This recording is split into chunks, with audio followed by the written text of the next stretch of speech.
Hello, welcome back to Emmy mummy's kitchen. നമ്മൾ ഇന്ന് ടപ്പിന്ന് തയ്യാറാക്കാൻ പറ്റിയൊരു സാമ്പാറാണ് ഇവിടെ കാണുന്നത്.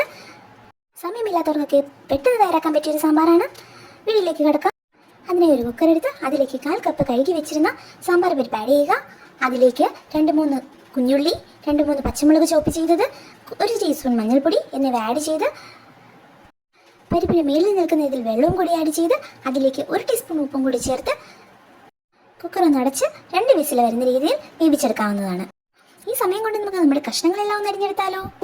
ക്യാരറ്റ്, കിഴങ്ങ്, മത്തങ്ങ, വെള്ളരിക്ക, പച്ചയ്ക്ക, വെണ്ടയ്ക്ക, മുരിങ്ങയ്ക്ക, വഴുതനങ്ങ, തക്കാളി എല്ലാം ഒന്ന് വട്ടത്തിൽ കഷ്ണങ്ങളാക്കി മുറിച്ച് മാറ്റി വയ്ക്കാം. മത്തങ്ങയാണ് ഇവിടെ അളവിൽ കൂടുതലായിട്ട് എടുത്തേക്കുന്നത്. ബാക്കിയെല്ലാം ഏകദേശം സെയിം അളവിൽ എടുത്താൽ മതി.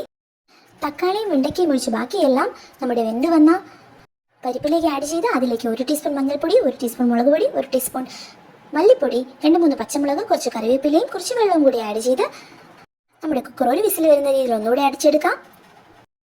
വെന്ത് വന്ന കഷ്ണങ്ങളിലേക്ക് നമ്മൾ മാറ്റി വെച്ചിരുന്ന വെണ്ടയ്ക്കയും തക്കാളിയും കൂടി ചേർത്ത് നല്ലതുപോലെ ഒന്ന് ഇളക്കിയെടുത്ത ശേഷം 1 മുതൽ 1.5 ടേബിൾ സ്പൂൺ അളവിൽ സാമ്പാർ പൊടി വെള്ളത്തിൽ ചാലിച്ച് ഇതിലേക്ക് ആഡ് ചെയ്ത് കൊടുക്കാം.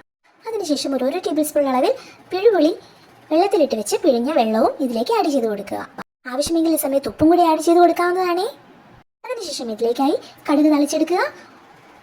ഒരു പാനിൽ 2 ടീസ്പൂൺ എണ്ണ ഒഴിച്ച് കടുക്, കുഞ്ഞുള്ളി, വറ്റൽമുളക്, കറിവേപ്പില എന്നിവ ആഡ് ചെയ്ത് അതിലേക്ക് 1 ടീസ്പൂൺ മുളക് പൊടിയും കൂടി ആഡ് ചെയ്ത് എടുത്തു കഴിഞ്ഞാൽ നമ്മുടെ കടുക് തളിച്ചത് റെഡിയായി കഴിഞ്ഞു. ഇത് നമ്മുടെ സാമ്പാറിലേക്ക് ആഡ് ചെയ്ത് കഴിഞ്ഞാൽ നമ്മുടെ അടിപൊളി വളരെ വേഗത്തിൽ തയ്യാറാക്കാൻ പറ്റിയ സാമ്പാർ ഇവിടെ തയ്യാറാക്കി കഴിഞ്ഞു. ഇത്രയും പെട്ടെന്ന് സാമ്പാർ ഉണ്ടാക്കാൻ പറ്റുമെന്ന് ഇപ്പോൾ മനസ്സിലായില്ലേ? എല്ലാവരും ഒന്ന് ട്രൈ ചെയ്ത് നോക്കണേ. അഭിപ്രായങ്ങൾ കമൻറ്റിലൂടെ അറിയിക്കാൻ മറക്കരുതേ.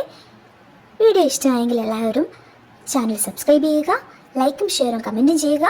Thank you for watching.